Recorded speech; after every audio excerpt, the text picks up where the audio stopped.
BJP जब जब चुनावी टिकट बांटती है, एक बात अक्सर हम उसमें जरूर देखते हैं, वो ये कि पार्टी चाहे कोई भी चुनाव क्यों ना हो, उसमें कितने मुस्लिमों को वोट देती है।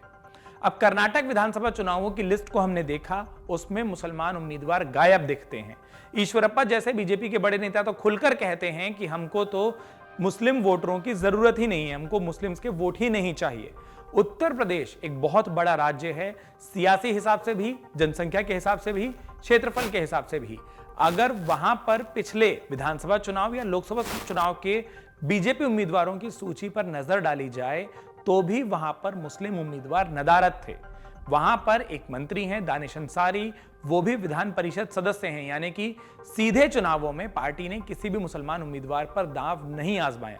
लेकिन क्या अब बीजेपी के सुर बदल गए हैं? क्या बीजेपी की रणनीति बदल गई है? क्या बीजेपी बदलती जा रही है? ये सवाल हम इसलिए उठा रहे हैं क्योंकि उत्तर प्रदेश में होने वाले स्थानीय निकाय चुनावों में उम्मीदवारों की फेहरिस्त को देखा जाए, खास तौर पर बीजेपी के उम्मीदवारों की लिस्ट को देखा जाए, तो उसमें हमें खूब मुस्लिम उम्मीदवार दिखाई देते हैं। इस बदली हुई रणनीति का कारण क्या है, यह भी आपको बताएंगे, लेकिन उससे पहले आपको यह बता देते हैं कि अब तक जो ये लिस्ट आई है, उसमें बड़े पैमाने पर मुस्लिम उम्मीदवारों को बीजेपी ने टिकट दिया है। ओवरऑल आंकड़ों पर अगर नजर डालें तो नगर निगम पार्षदों की संख्या की भी एक बहुत बड़ी लिस्ट है। ढेर सारी नगर निगम उत्तर प्रदेश में है, नगर पालिकाएं हैं, तो नगर निगम और नगर पालिका की करीब 200 सीटों पर मुस्लिम चेहरों को बीजेपी ने मौका दिया है।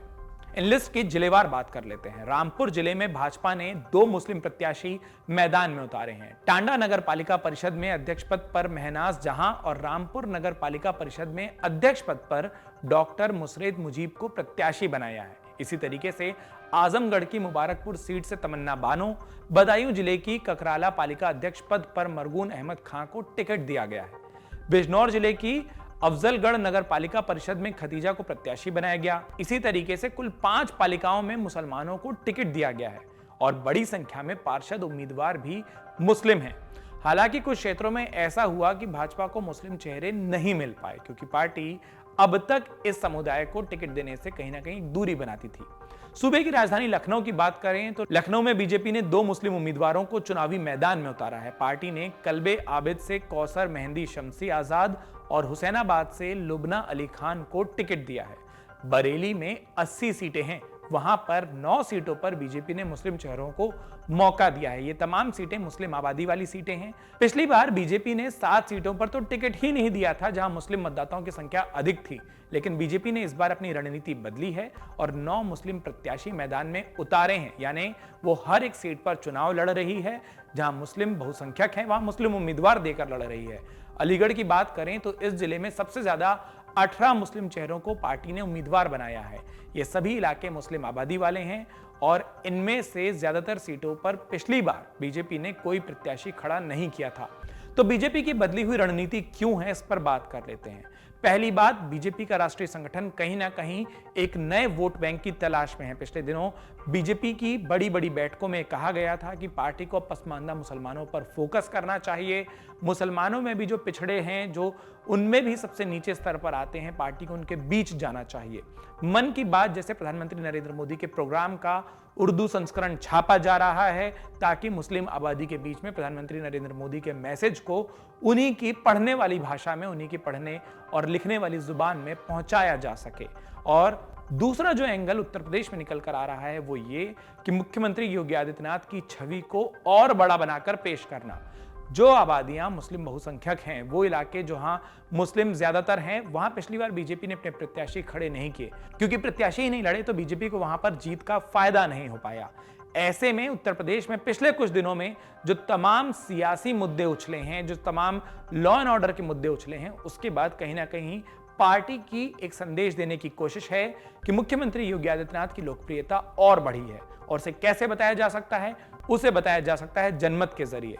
तो पार्टी अधिकतर सीटों पर चुनाव लड़ना चाहती है, मुस्लिम बहुसंख्यक सीटों पर मुस्लिम उम्मीदवारों के साथ जाकर चुनाव लड़ना चाहती है, ताकि ज्यादा से ज्यादा सीटों पर वो चुनाव लड़ेगी तो जीतने की संभावनाएं ज्यादा बनेंगी, और ज्यादा सीटें जीतेगी तो कहीं ना कहीं विपक्षियों को यह मैसेज देने में पार्टी कामयाब होगी कि मुख्यमंत्री योगी आदित्यनाथ की रणनीति लोगों को पसंद आ रही है, उत्तर प्रदेश उसे स्वीकार कर रहा है।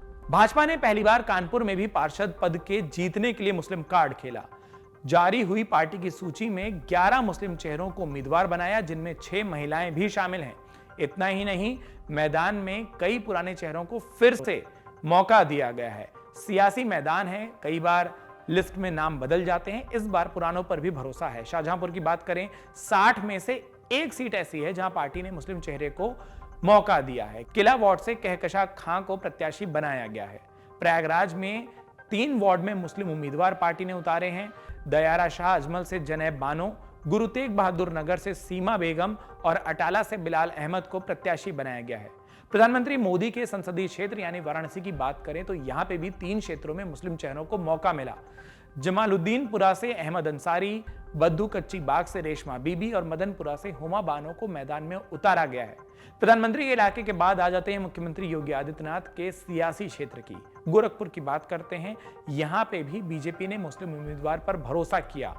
हकीबुल्ला निशा को बाबा गंभीरनाथ नगर से प्रत्याशी बनाया गया है। ठीक ऐसे ही हाल अलग अलग जिलों के हैं। कई सारे ऐसे जिले हैं जहां पार्टी ने, बीजेपी ने मुस्लिम उम्मीदवारों को अपना प्रत्याशी बनाया है। इसमें ढेर सारे जिलों की बात शामिल रहती है और हर तरफ तस्वीर यही है कि जहां पिछली बार पार्टी ने मुस्लिम उम्मीदवारों को चेहरा नहीं बनाया था, उम्मीदवार नहीं उतारे थे, वहां इस बार मौका दिया गया है। जहां लग रहा है कि मुस्लिम उम्मीदवारों के जरिए पार्टी जीत सकती है, वहां मुस्लिम उम्मीदवार उतारे गए हैं। इसका एक कारण जो सियासी एक्सपर्ट मान रहे हैं वो ये भी है कि अब उत्तर प्रदेश में कहीं ना कहीं समाजवादी पार्टी और बीजेपी के बीच सीधी लड़ाई देखने को मिलती है। बीएसपी धीरे धीरे कमजोर होती जा रही है और कांग्रेस कभी ताकत वहां पा ही नहीं पा रही। ऐसे में वो तमाम वोटर जो कि बीजेपी को पसंद नहीं करता, वो कुल मिलाकर एक तरफ समाजवादी पार्टी की तरफ ना चला जाए और समाजवादी पार्टी धीरे धीरे और मजबूत होती ना दिखाई दो। पार्टी ये भी नहीं चाहती है, यानी बीजेपी ये भी नहीं चाहती कि समाजवादी पार्टी उत्तर प्रदेश में सबसे बड़ी चैलेंजर बनकर उभरे, और इसीलिए वो इस अंतर को, यानी कि अपनी जीत और विपक्ष के अंतर को इतना बड़ा करना चाहती है और उसी रणनीति के तहत वो मुस्लिमों को उम्मीदवार बनाकर इस सियासी मैदान में उतर रही है। अब बीजेपी की इस रणनीति का उनको कितना फायदा होगा, कितना नुकसान होगा, ये चुनाव परिणामों के बाद पता चलेगा। लेकिन ये साफ है कि बीजेपी की बदली हुई रणनीति बहुत सारे सियासी पंडितों को चौंका जरूर रही है। मन से उजाला कर चले, मन से उजाला कर चले, एक अमर उजाला कर